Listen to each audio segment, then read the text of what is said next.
सोचिए जरा, 600 साल, 600 साल का प्यार, एक ऐसा वादा जो सदियों तक चला और फिर बस एक ही रात में सब खत्म, बिखर गया। तो सवाल ये है कि आखिर ऐसा हुआ क्या? चलिए आज इसी रहस्य से पर्दा उठाते हैं। नहीं, हम यहाँ 10, 20 या 50 साल की बात नहीं कर रहे हैं। हम बात कर रहे हैं पूरे 600 साल की। जी हाँ, 600 साल। इतना लंबा चला था राजा पुरुरवा और दिव्य अप्सरा उर्वशी का रिश्ता। मतलब एक ऐसा रिश्ता जो वक्त की हर परीक्षा में पास हो चुका था। और देखिए, यहीं पर सबसे बड़ा सवाल खड़ा हो जाता है कि भाई 6 सदियों का प्यार, इतना मजबूत रिश्ता बस एक रात में कैसे खत्म हो सकता है?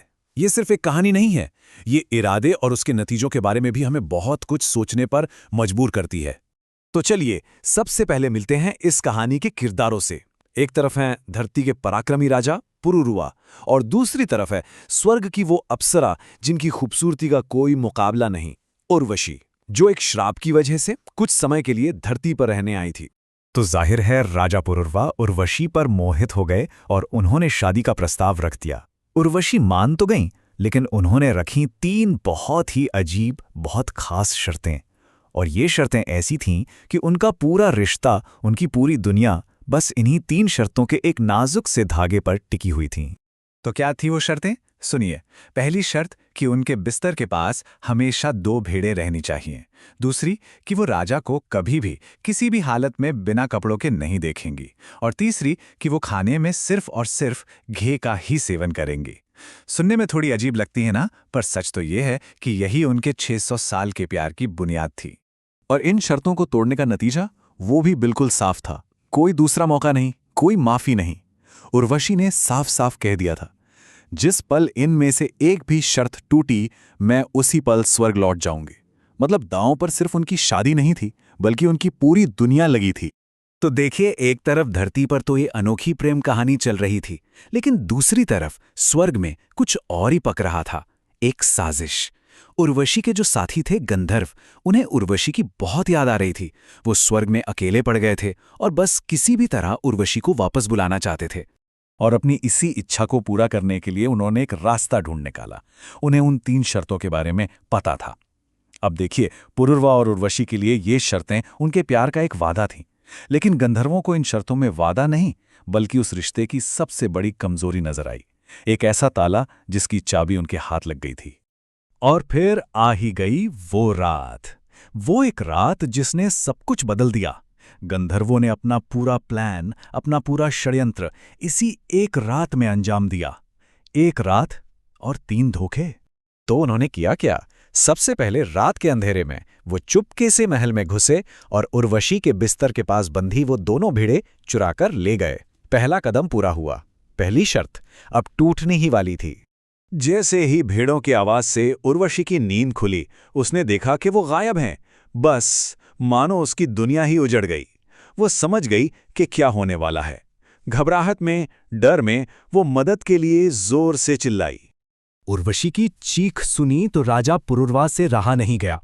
वो एक पल भी सोचे बिना अपनी भेड़ों को बचाने के लिए भागे।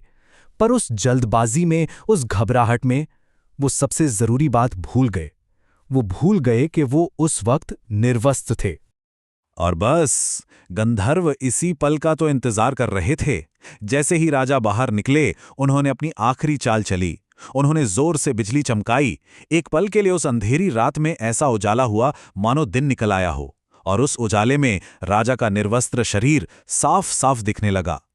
और उस एक पल की रोशनी में उर्वशी ने राजा को देख लिया। बस खेल खत्म। दूसरी शर्त भी टूट चुकी थी। 600 साल का वादा पल भर में बिखर गया था। जरा सोचकर देखिए उस पल के बारे में। चारों तरफ हंगामा, घबराहट, कन्फ्यूजन, सब कुछ इतनी तेजी से हुआ कि किसी को कुछ समझने का मौका ही नहीं मिला। एक झटके में 600 साल का भरोसा टूट रहा था। और जाहिर है, इस पूरे हंगामे में, इस दिल टूटने के शोर में, भला किससे उर्वशी के खाने की याद रहती? किसी ने उन्हें उनका घी से बना भोजन नहीं दिया। और बस इसी के साथ तीसरी और आखिरी शर्त भी टूट गई। 3 शर्तें एक ही रात में खत्म।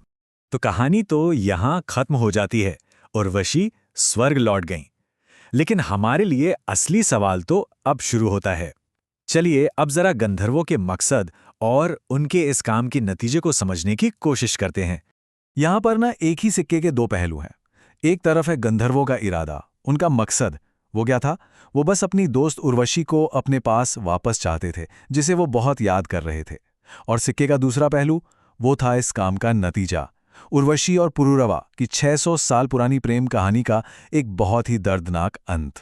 तो हुआ ये कि अपनी दोस्ती को वापस पाने की एक इच्छा ने एक महान प्रेम कहानी को तबाह कर दिया।